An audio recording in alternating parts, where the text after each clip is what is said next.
નમસ્કાર, ભાગ્ય દર્પણમાં આપનું સ્વાગત છે. આપની સાથે હું છું આરતી.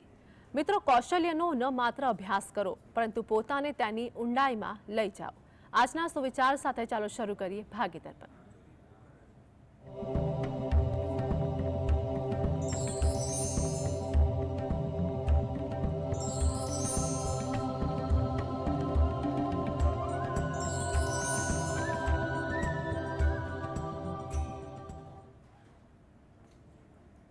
તો ભાગ્ય દર્પણમાં આપના પ્રશ્નોના નિરાકરણ અને રાશિફળ વિશે માહિતી અને માર્ગદર્શન આપવા માટે આપણે સાથે જોડાયા છે જ્યોતિષાચાર્ય અને વાસ્તુશાસ્ત્રી હર્ષિતભાઈ પાઠક.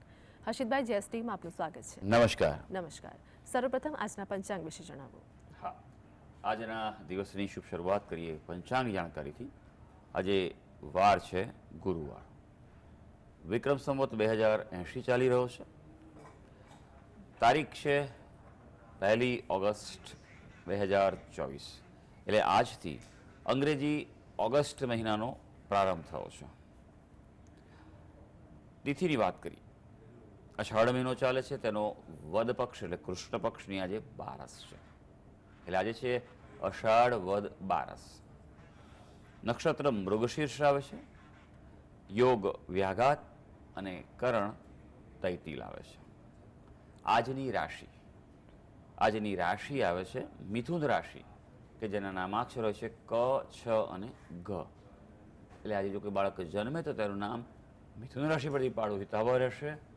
ઉપરાંત ગ્રહ ગોચર અને મુહૂર્તની ગણતરી માટે પણ મિથુન રાશિને લક્ષ્યમાં લેવાની રહેશે. દિન વિશેષની વાત કરીએ તો આજે છે મૃત્યુયોગ, જે સવાર 10 ને 24 સુધી ચાલવાનો છે, જે અશુભ ગણાતો છે. ત્યારબાદ સમય સારો છે. આજે પ્રદોષ છે.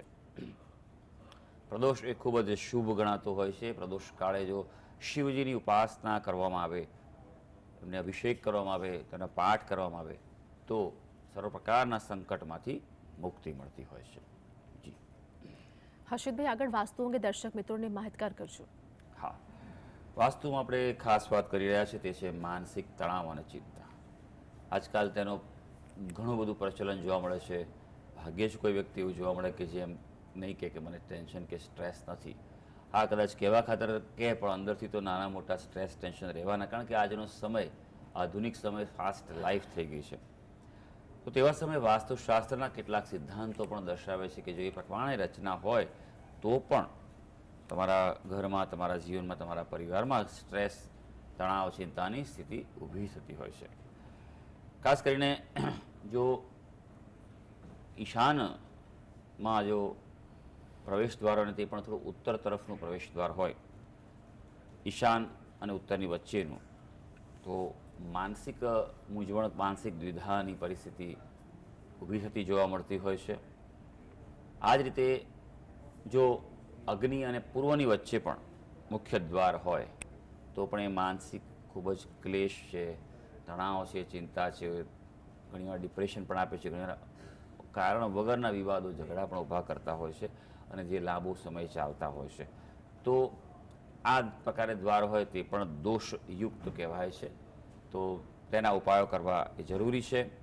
બને તો જે કહ્યું ઈશાન અને ઉત્તરની વચ્ચેનું દ્વાર છે તેને ઈશાન તરફ અથવા તો ઉત્તર તરફ ખસેડવું સારું છે. અને જે દ્વાર અગ્નિ અને પૂર્વની વચ્ચે છે તેને પૂર્વ તરફ ખસેડી દેવું એ વધારે સારું છે. પણ જો ન થઈ શકે તો જે તે દ્વારના ઉપાયો કરી લેવા એ માનસિક શાંતિ માટે જરૂરી છે. દર્શક મિત્ર તેજસભાઈ આપણી સાથે જોડાઈ ગયા છે. તેજસભાઈ, જેમની માટે પ્રશ્ન છે તેમની જન્મ તારીખ જણાવો. 17/12/87. 17/12/87. જન્મ સમય શું છે? સવારે 7:45. જન્મ સ્થળ જણાવો. જામનગર. પ્રશ્ન જણાવો આપનો. આર્થિક પરિસ્થિતિ ક્યારે સારી થશે અને મારે મકાનનો યોગ ક્યારે છે? જી. આપ શું કરો છો ભાઈ? મારે એરફોર્સમાં સર્વિસ છે તમારી. હા જી, ચાલો જોઈ લઈએ કે તમે જે વિગત આપી છે એમણે તે અનુસાર જે કુંડલી આવી રહી છે. ધનુ લગ્નની કુંડલી આવે છે. રાશિ તમારી તુલા રાશિ આવે છે. લાભસ્થાનમાં છે, ચંદ્રમંગળનો યોગ છે. પણ ધનસ્થાનનો સ્વામી શનિ એનાથી 12મી પડે છે, લગ્નમાં છે. એટલે તેના કારણે આર્થિક બાબતે પડકારો તો લેવા પડે. શનિ સૂર્યનો સંઘર્ષ દોષ પણ છે, એટલે આ બાબતે તમારે પરિવારમાં પણ ઉતાર ચઢાવ જોવા મળી શકે, પ્રતિકૂળતા જોવા મળી શકે, આર્થિક બાબતે પણ પ્રતિકૂળતા જોવા મળી શકે એવું છે. એટલે ખાસ સંઘર્ષ દોષ છે તેનું આપણે નિવારણ કરાવવું એ આપણા માટે ખૂબ જરૂરી છે.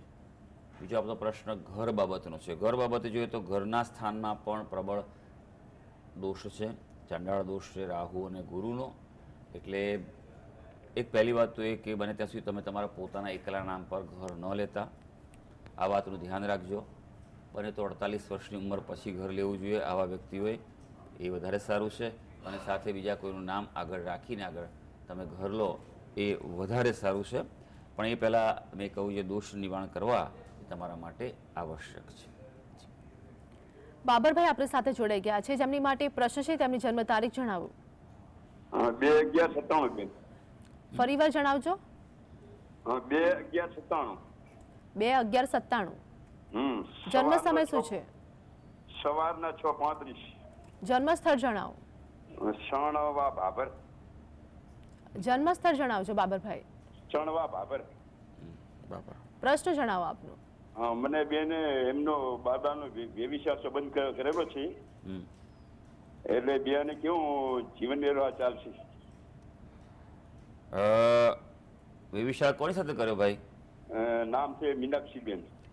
એવું નહીં ભાઈ, એનું મેચિંગ જોવું પડે. મેળાપક કર્યું છે તમે? એમનો ગુણ જોયા કેટલા આવે છે, મંગળ દોષ છે કે નહીં, એવું તપાસ કરી? એ તો બાપુ કઈ રહ્યું નથી હો. તો પછી કેવી રીતે તમે મને કહેશો કે હું કેવી રીતે તમને કહું ભાઈ જવાબ આપો? મેં તો બાપુ મારે શું કે સમાજમાં આ પ્રમાણે સંબંધ કરી નાખા વ્યક્તિ બેન હમી. હા વાંધો નહીં, પણ તમારે એમની પણ વિગતો આપો તો હું મેચિંગ કરીને તમને કહી શકું. બરાબર છે? અત્યારે હાલ તમે જે એમની વિગત આપી છે તે પ્રમાણે હું તમને જોઈને કહું છું કે કેવું લગ્ન જીવન છે, શું છે. પણ આ વાતનું વિશેષ ધ્યાન રાખવું દરેક વ્યક્તિ માટે ખૂબ જરૂરી છે ભાઈ, આ કે ભાઈ મેળાપક બહુ અગત્યનું છે. હા, તમારા સમાજના રીતિ રિવાજ એ બધું હોય બરાબર છે, એ પ્રમાણે તમે નક્કી કરી શકો છો. પણ મેળાપક કરીને અને જે જરૂરી છે તે ઉપાય કરવાથી જીવન સુખી જાય છે. તમે જુઓ કે દરેકના જીવન એક સરખા નથી હોતા. પતિ પત્ની છે, લગ્ન થાય છે, કુટુંબ બને છે, બાળકો પણ થાય છે. આ એક કહેવાય કે કુદરતની પ્રક્રિયા છે. મોટાભાગના જે યુગલો આ રીતે પસાર થાય છે, પણ તોય તેમના જીવનમાં એક સરખાપણું નથી જોવા મળતું. ક્યાંક માનસિક રીતે મતભેદ જોવા પડે, ક્યારેક મનભેદ આવતા હોય છે, ક્યારેક સંતાન થવામાં તકલીફ થાય છે, ક્યારેક પરિવારમાં સેટ થવામાં તકલીફ થાય છે. ઘણી બધી વસ્તુઓ જોવા મળે છે. આનું કારણ કેમ? બંનેની પોતાની કુંડળી અને મેળાપક. આ ખૂબ અગત્યની વસ્તુ છે, સમજીને કરવી એ જરૂરી છે. તમારા જેના વિશે તમે વિગત આપી છે તેના કુંડળી પર નજર નાખીએ. તુલા લગ્નની કુંડળી આવે છે. રાશિ જે છે તે વૃશ્ચિક રાશિ છે. સપ્તમ સ્થાનનો અધિપતિ મંગળ જે છે તે 3જા સ્થાનમાં છે. લગ્ન જીવન સારું રહેશે, એ વિશેષ કોઈ એવું ચિંતાનું કારણ નથી આ કુંડળીમાં. એટલે પણ હા, અત્યારે હાલ વૃશ્ચિક રાશિને નાની પનોતી ચાલે છે માર્ચ મહિના સુધી. તેના ઉપાયો આપ કરી લેજો. મીરાબેન આપણી સાથે જોડાઈ ગયા છે. મીરાબેન, જેમની માટે પ્રશ્ન છે તેમની જન્મ તારીખ જણાવો. માટે છે પ્રશ્ન. મારી બેબીની જન્મ તારીખ છે 27/4/1999. જી, જન્મ સમય શું છે? જન્મ સમય બપોરે 3:32. જન્મ સ્થળ જણાવો. જન્મ સ્થળ છે ભરૂચ. પ્રશ્ન જણાવો આપનો. પ્રશ્નમાં એવું છે, એના ગયા દિવાળી પછી નવેમ્બર મહિનામાં દેવ દિવાળીએ અમે મેરેજ કરેલા. જમાઈ અમારા કેનેડા છે. હવે એના માટે થઈને એને સ્પાઉસ વિઝાની ફાઇલ અમે મૂકી હતી. તો લગભગ મે મહિનામાં એક વખત રિજેક્શન જેવું આવ્યું હતું. એટલે કંઈક ભરવામાં કંઈક મિસ્ટેક થઈ હતી અને ફરી વખત પાછી ફાઇલ મૂકી છે અમે. તો એના સ્પાઉસ વિઝા માટે થઈને જરા થોડુંક એનું અહીંયા બધું અટવાયેલું છે કામ. મેરેજ થઈ ગયા છે ને અહીંયા રહેવું પડે છે ને એવું તેવું. એનું એ બધી પ્રોસિજર ક્યાં સુધીમાં સેટલ થઈ જશે એમ? જી હા જી, ચાલો જોઈ લઈએ કે શું કુંડળી અને અત્યારે હાલ શું દશા ચાલી રહી છે. સિંહ લગ્નની કુંડળી આવે છે. રાશિ જે છે તે કન્યા રાશિ છે. કન્યા રાશિના વ્યક્તિઓ થોડુંક ધ્યાન રાખવાનું છે. ઉતાર ચઢાવ રહે. આપની રાશિમાં કેતુ છે. આવનારા માર્ચ મહિના સુધી તકલીફો પ્રતિકૂળતા રહેશે, ત્યારબાદ અનુકૂળતા વધી શકશે. આ કુંડીમાં એક પ્રકાર પિતૃદોષ છે અને 12મા સ્થાનમાં જ રાહુ છે, જે ચંદ્રની રાશિમાં છે. ચંદ્ર એ રાહુનો શત્રુ છે, એટલે વિદેશ બાબતે પ્રતિકૂળતાઓ રહેવાની જ. એ વાતનું ધ્યાન રાખજો. ત્યાં ગયા પછી પણ ધ્યાન રાખવું પડશે. આ પહેલી વસ્તુ છે. યોગની બાબતે વાત કરીએ તો એક મધ્યમ યુગ અત્યારે ચાલી રહ્યો છે, બરાબર છે. એટલે પ્રયત્ન આપ ચાલુ રાખો, પણ એના માટે ખાસ શું કરવું એ સમજવું બહુ જરૂરી છે. પહેલી વસ્તુ એ કે જે મેં કહ્યું એમ કે આ પિતૃદોષ છે તેનું નિવારણ કરાવો. રાહુના જપ અને અનુષ્ઠાન કરવું જોઈએ. એના નામથી રુદ્રી કરાવો. જો સરસ મજાનો શ્રાવણ મહિનો આવી રહ્યો છે, શિવજીની ઉપાસના કરે, નિયમિત આખો શ્રાવણ મહિનો ભગવાનને પ્રાર્થના કરે. શિવજી એ તમે જે માગો એ આપે છે, અને એમને કશું જેવું વિશેષ જોઈતું નથી. બીજા બધા ભગવાન હોય એમને તો બધા અલગ અલગ પ્રકારના વાઘા કરાવો અને શણગાર કરાવો અને અલગ અલગ કરો. શિવજીને દઈને તમે જળ પણ ચડાવશો ને તો પણ એ પ્રસન્ન થશે. બિલીપત્ર ચડાવો, એનાથી બધા પ્રાર્થના કરશો, એ થઈ શકશે. બને તેટલી શિવજીની ઉપાસના કરો. સોમવારના દિવસે સફેદ વસ્તુનું દાન કરાવો તેના હાથે. સફેદ કપડું છે, ચોખા છે, દૂધ છે વગેરે, એનું પણ જો કોઈ બ્રાહ્મણને કે મંદિરને દાન કરવામાં આવશે તો આ અનુકૂળતા વધી શકશે. જી પ્રભાતભાઈ આપણી સાથે જોડાઈ ગયા છે, જેમની માટે પ્રશ્ન છે. તેમની જન્મ તારીખ જણાવો. જી પ્રભાતભાઈ, આપનો અવાજ ક્લિયર નથી આવી રહ્યો. જન્મ તારીખ જણાવો. ટીવીનું વોલ્યુમ ઓછું કરજો. 3/12/99. જી, જન્મ સમય શું છે? રાત્રે 1 વાગે. જન્મ સ્થળ જણાવો. સિમોદ્રા કોસંબા. પ્રશ્ન જણાવો આપનો. એને નોકરીમાં કેવું રહેશે ને લગ્ન જીવન કેવું રહેશે? જી, નોકરી મળી ગઈ છે કે બાકી છે ભાઈ? સુમુલમાં કોન્ટ્રાક્ટ બેઝ પર જાય છે.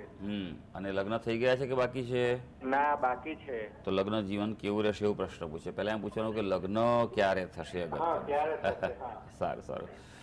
જો હંમેશા છે ને આપણને એક વસ્તુ ખબર હોવી જોઈએ, જે ગામ જવું એ ગામનું નામ ખબર હોવી જોઈએ, ક્યાં જવું છે. એમ જ્યારે પ્રશ્ન કરો ને ત્યારે પણ શાંતિથી વિચારીને કરો. અમે તમારા માટે જ છીએ. અમે તમને વિસ્તૃત, સ્પષ્ટ અને યોગ્ય અમારા અનુભવ અને જ્ઞાનના આધારે જ જવાબ આપવા પ્રયત્ન કરી શકું. કારણ કે મને ખબર છે, મેં હજારો કુંડળીઓ જોયેલી છે, એટલે મારી પાસે અનેક પ્રકારના પ્રશ્નો આવતા. ઘણી વાર વ્યક્તિ પ્રશ્ન કે એનાથી વધારે હું જવાબ આપતો હોઉં છું, કેમ કે મને ખબર હોય કે આગળ શું આવશે. નોકરી અને છોકરી બંનેનો પ્રશ્ન છે. સૌથી પહેલી વાત કરીએ, જો કુંડલી પર નજર નાખીશું તો સિંહ લગ્નની કુંડલી આવે છે. રાશિ જે છે તે કન્યા રાશિ આવે છે. કન્યા રાશિ માટે થોડો ઉતાર ચઢાવવાળો સમય છે હજી, એટલે ઉતાવળ ના કરશો. જે જોબ ચાલે ચાલવા દેજો. એનો સમય, સારો સમય જે છે તે હજી 1-1.5 વર્ષ બાદ સારો આવશે. સમજો કે 2026થી વધુ સારો સમય છે. હજી 2024 અને 25 છે મધ્યમ રહેશે. એટલે મહેનત કરે, અનુભવ લે, એના માટે સારું છે. ત્યારબાદ એને ઉત્તમ લાભ મળી શકે તેમ છે. એટલે આ વાતનું વિશેષ ધ્યાન રાખજો. બીજી વસ્તુ, નોકરી બાદ હવે છોકરીની વાત કરીશું. તો આ કુંડી જે છે તેમાં મંગળ નથી, બરાબર? એટલે માંગલિક નથી. એ પ્રકારે સામે પાત્ર શોધવા પ્રયત્ન કરજો. ઉતાવળ કરશો નહીં, પણ એક યોગ અત્યારે પણ ચાલુ છે, અને નહીં તો પછી 2026માં, 25નો એન્ડ અને 26માં પણ એક સારો યોગ આવી રહ્યો છે. ખાસ એક વાતનું ધ્યાન રાખવાનું છે કે કુંડલીમાં અંગારક દોષ છે મંગળ કેતુનો, તેનું નિવારણ કરવાથી નોકરી બાબતે વધુ સારું રહી શકશે. મંગળવારે ખાસ ગણપતિ મંદિરે જઈ તે ગળે પ્રસાદ ધરાવે અને બને તેટલી વધારે ગણપતિની ઉપાસના કરશે તો એના માટે ઉત્તમ રહેશે. જી હર્ષિતભાઈ, આગળ રાશિફળની વાત કરીશું. મેષ, વૃષભ અને મિથુન રાશિના જાતકોનો આજનો દિવસ કેવો રહેશે? હા, શરૂ કરીએ આજના દિવસનું રાશિ ભવિષ્ય. સૌથી પહેલી રાશિ આવે છે મેષ રાશિ. મેષ રાશિના જાતકો જેના નામાક્ષરો છે અ, લ અને ઈ, એ આજે ખાસ પર્યટન ક્ષેત્ર સાથે સંકળાયેલા વ્યક્તિ હશે, જેને બહાર જવાનું વધારે થતું હશે, જેની ટુરિંગવાળી કામ કે જોબ હશે, તેના દિવસ લાભકારી છે.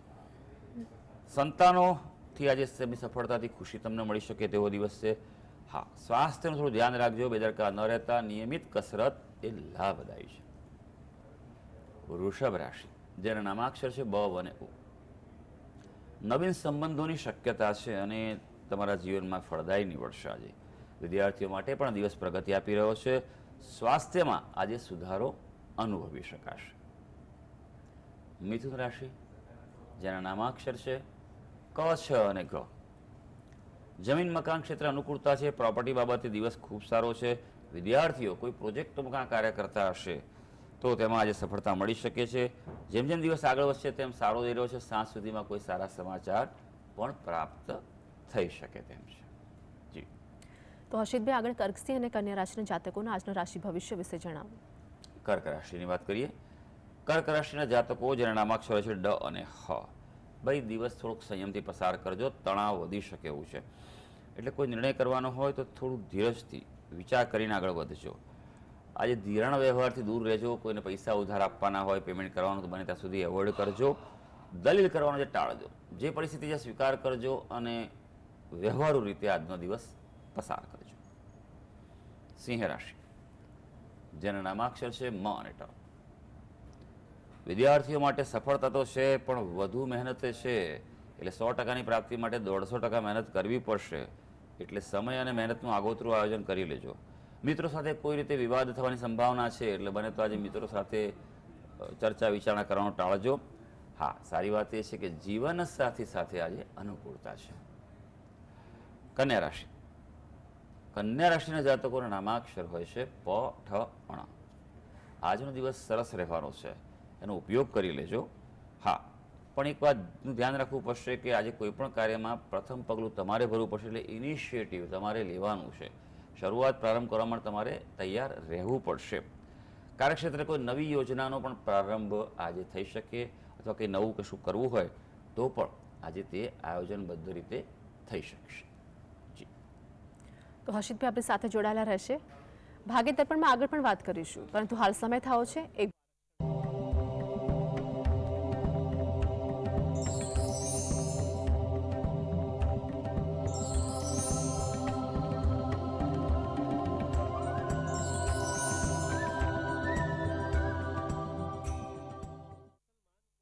બ્રેકમાં સ્વાગત છે.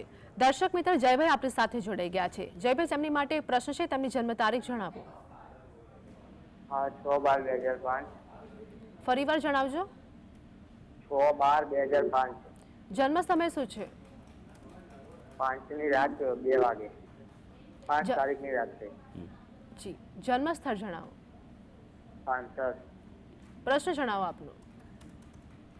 ભવિષ્ય મારે પૂછવાનું હતું આગળ, મીન્સ કે મહેનત કરું છું એ ટાઈપથી કઈ શું ફળ મળશે. જી.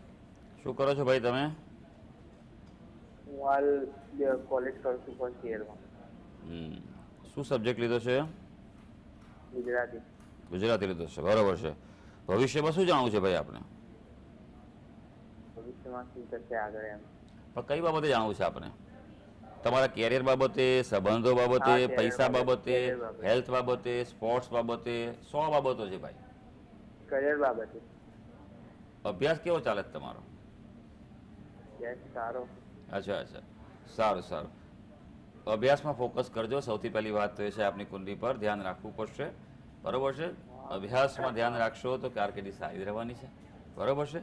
હા, કુંડલી શું કહે છે એ જોવાનું છે. કારણ કે ઘણીવાર એવું બનતું હોય છે કે વ્યક્તિ ખૂબ સારો અભ્યાસ કરે છે પણ કારકિર્દીમાં સરવાળે મીંડું હોય છે, અને ઘણા વ્યક્તિ એવા છે કે ધક્કા વારીને પાસ થયા હોય પણ કારકિર્દીમાં ટોપ પર છે. આ જ છે જન્મકુંડળી. કારણ કે કર્મસ્થાન અને અભ્યાસ સ્થાન અલગ અલગ છે. તમારું કર્મસ્થાનની જો વાત કરવામાં આવે તો મિથુન રાશિ ત્યાં છે, તેનો સ્વામી બુધ છે. એ સૂર્યની સાથે 3જા સ્થાનમાં છે, એટલે ઉત્તમ ફળ છે. એટલે તમને જીવનમાં કારકિર્દી સારી મળશે. હા, મહેનત કરવાનું રહેશે, પણ બુદ્ધિવાળું કામ વધારે કરજો, સ્માર્ટ વધારે કરજો. આ વસ્તુ છે લોકોને સેવા આપવાનું, માર્ગદર્શન આપવાનું, સલાહ આપવાનું, કે ટીચિંગમાં જવું હોય તમે તો પણ તેમાં જઈ શકો છો. તમારા કુળદેવીને તમે નિયમિત પ્રાર્થના કરતા રહેશો તો તમારા પર એમના આશીર્વાદ નિયમિત રહેવાના છે. સફળતા મેળવવા માટે ગણપતિ દાદાની ઉપાસના કરશો, એ તમારા માટે સારું રહેશે. હર્ષિતભાઈ, આગળ રાશિફળની વાત કરીશું. તુલા, વૃશ્ચિક અને ધન રાશિના જાતકોનું આજનું રાશિ ભવિષ્ય શું કહે છે તે જણાવો. હા, તુલા રાશિની વાત કરીએ, જેના નામાક્ષર છે ર અને ત. તુલા રાશિના વ્યક્તિઓ માટે આજે મિત્રોની મદદ મળી શકે, અને જો મળશે તો આર્થિક સમસ્યાઓ હલ થશે. પણ અંગત ક્ષેત્રે ધ્યાન રાખવાનું છે. જીવન સાથી સાથે સમજણથી કામ લેવું પડશે. કાર્યક્ષેત્રે પણ ધ્યાન રાખજો. થોડી માનસિક તાણ રહી શકે, એટલે અગત્યના નિર્ણયો હોય થોડા સાચવીને સંભાળીને કરજો. વૃશ્ચિક રાશિ જેના નામાક્ષર છે ન અને ય. ભાઈ, વૃશ્ચિક રાશિના જાતકો માટે, વિદ્યાર્થીઓ માટે દિવસ સારો છે. કોઈ પણ વ્યક્તિ હોય વૃશ્ચિક રાશિના જે કંઈ નવું શીખવું હોય દિવસ સારો છે. બેરોજગાર વ્યક્તિ માટે તક મળી શકે માટે, જોબ માટે, કાર્ય માટે પ્રયત્ન કરી લેજો. દિવસ કાર્યક્ષેત્રે કાર્ય સફળતા ઉત્તમ આપવા જઈ રહ્યો છે. ધનુ રાશિ, જેના નામાક્ષર છે ભ, ધ, ફ અને ઢ. ધનુ રાશિના વ્યક્તિઓ માટે સ્વાસ્થ્ય આજે સારું રહેશે, પણ તેમ છતાં બહાર જવાનું ગોઠવશો, ક્યાંક યાત્રા પ્રવાસ, તો કંટાળો અને તણાવ પણ આપવા જઈ રહ્યો છે. માટે જરૂરી હોય, એકદમ આવશ્યક તો જ બહાર નીકળજો. વ્યવસાયમાં જો પોતાનો ધંધો હશે તો તેમાં આજના દિવસે ફાયદો થઈ શકે તેમ છે. જી તો હર્ષિતભાઈ, આગળ અંતિમ 3 રાશિ મકર, કુંભ અને મીન વિશે જણાવો. હા, મકર રાશિની વાત કરીએ. મકર રાશિના જાતકો જેના નામાક્ષર હોય છે ખ અને જ, મહત્વપૂર્ણ કાર્યોમાં ધ્યાન રાખજો. બેદરકાર ન રહેતા, કોઈ અન્યના ભરોસે ન રહેતા, બરાબર ચેક કરીને એને પ્રાયોરિટી અગ્રતા ક્રમ આપીને આગળ વધજો, તો કામો આજે સમયસર પૂરા થવા જઈ રહ્યા છે. આજે ગ્રહો એમ સૂચવી રહ્યા છે કે ભાઈ તમારા જીવનસાથી સાથે થોડોક સમય વધુ વિતાવજો. હવે કુંભ રાશિ, જેના નામાક્ષર છે ગ, સ, શ અને શ. મહેનતનું સુખદ પરિણામ મળી શકે. આગળ કરેલી મહેનત હશે તેનું આજે રિઝલ્ટ, રિવોર્ડ સારો મળી શકે તેવું છે. આજે તમને નવી બાબતોમાં વધુ રસ રહેશે, કે નવું શીખવું છે, નવું કરવું છે, નવું જાણવું છે, અને તે ચોક્કસ તેમાં પ્રવૃત્ત રહેવું સારી વસ્તુ છે. આજે કોઈ ને કોઈ રીતે નાનો મોટો ફાયદો પણ થવાની સંભાવના છે. મીન રાશિ, કે જેના નામાક્ષર છે દ, ચ, ઝ અને થ. ભાઈ, મીન રાશિના વ્યક્તિઓ માટે નવી જમીન, પ્રોપર્ટીમાં થોડું સાવધાન રહેવાનું છે. જો ખરીદવાનો નિર્ણય લેવાનો હોય તો ચેક કરજો, બધું તપાસી લેજો. કોઈ કાયદાકીય વ્યક્તિનું અનુભવીની સલાહ લઈને આગળ વધજો. વિરોધીઓથી પણ થોડા સાવચેત રહેવાની આજે જરૂર છે તમારે. સ્વાસ્થ્યમાં થોડુંક ધ્યાન રાખજો, ઘટાડો થઈ શકે. યોગ, પ્રાણાયામ, ઊંડા શ્વાસ, ડીપ બ્રિધિંગ તમારા માટે ફાયદાકારક રહેશે. તો સર્વે દર્શક મિત્રોનો આજનો દિવસ શુભ અને મંગળકારી જાય તેવી ઈશ્વરને અભ્યર્થના. હર્ષિતભાઈ, જીએસટીવી સાથે જોડાવા બદલ, દર્શક મિત્રોને માહિતી અને માર્ગદર્શન આપવા બદલ આપનો આભાર. ધન્યવાદ. નમસ્કાર. તો ભાગ્ય દર્પણમાં હાલ બસ આટલું જ. ફરી મળીશું. ત્યાં સુધી આપ જોતા રહો જીએસટીવી.